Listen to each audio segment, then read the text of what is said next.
Fact number 8. Since 1970, there have been 65 million legal abortions in the United States. Following the Roe v. Wade Supreme Court decision in 1973, which legalized abortion nationwide, the number of legal abortions increased rapidly, peaking in the mid-1980s near 1.6 million abortions annually, then gradually declined until recently, when a sharp upturn occurred, corresponding to a sudden increase in the use of chemical abortifacients. It is clearly seen in the number of births, and this is the sudden drop in fertility that I mentioned earlier. Chemical abortions now account for more than half of all abortions. Ironically, the sharp upturn occurred just after the Supreme Court reversed Roe v. Wade. Abortion is a serious matter of life and death, and it's important that you understand the real-world effect that abortion has on our population. First, if every legal abortion had instead resulted in a birth, shown in green is what the light blue births curve would have looked like. Estimates of the number of illegal abortions taking place in the United States before Roe v. Wade vary, ranging between 200,000 and 1.2 million per year. If I were to fill in the birth curve before Roe v. Wade, adding about 18 million illegal abortions, then the births curve would track the population curve and confirm the pre-legalization estimates. Abortion is not a new phenomenon. Even since ancient Egypt, there have been people who have sought to end unwanted pregnancies. They just weren't legal in America, nationally, until Roe v. Wade, so they were often performed under marginal circumstances, and botched abortions was a leading cause of death in teenage women before Roe v. Wade. This was one of the justifications used to seek legalization. So, when in the 60s, sex, drugs, and rock and roll became popular among our young people, the number of illegal abortions climbed rapidly. The next feature seen in the data is a clear inflection point in the curves in the early 90s. Births leveled off and abortions began to decline, with the corresponding decrease in fertility. This is likely due to increased access to contraception and because more women were delaying family plans to obtain more education and to enter the workforce due to a recession. Which brings us to the present. In simple terms, today in America, the birth rate is steady, abortion is on the rise, and for every 4 children that are born, 1 child is aborted.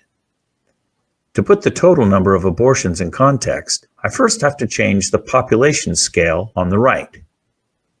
Now, if the 65 million legally aborted children were with us today, our total population would be close to 390 million. If I also include the 18 million illegal abortions, the total population would be close to 410 million.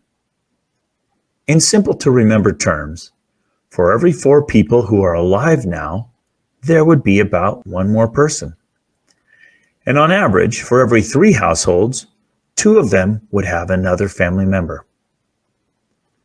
Since big numbers, like 65 million, are hard for us to grasp, I try to make them tangible and relatable. Graphs don't always do the trick. So to help visualize the total number of abortions, consider a map of the United States. 65 million is the entire population of the 7 western states. If we include the 18 million illegal abortions, then we have to add 8 more western states, albeit they are less densely populated. Still, there are lots of good folks in states like Nebraska. It's hard for me to imagine all 2 million of them just missing, or all 3 million Kansans. Thinking of the abortion numbers in this way is eye-opening. Entire state populations just missing. Many states. The left half of the United States. The scale of it is hard to accept. Or if you don't want to think of it as missing population, imagine doubling the population in several of the East Coast states. Casualties of war are not even on the same scale. Take the total death toll for American soldiers for all of our wars and multiply it by 70. So much death. So many lives. So many missing people. It makes the number tangible and real. But contained in the legalized abortion statistics is yet another startling fact. For every 40 people alive now, there would be 10 more. 4 more Black people, 3 more white, 2 more Hispanic, and 1 more person of another race. How can this be, since the majority of people in America are white?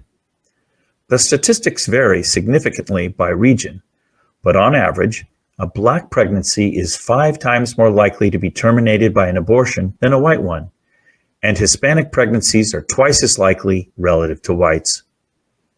There are currently about 40 million Black people in America. If the 65 million had not been aborted, instead of 40 million, today our population would contain over 60 million Black people, 50% more than what we have today. Whatever your stand is on the issue of abortion, whether you want to address politics, health, race, or socioeconomic factors, these are the facts.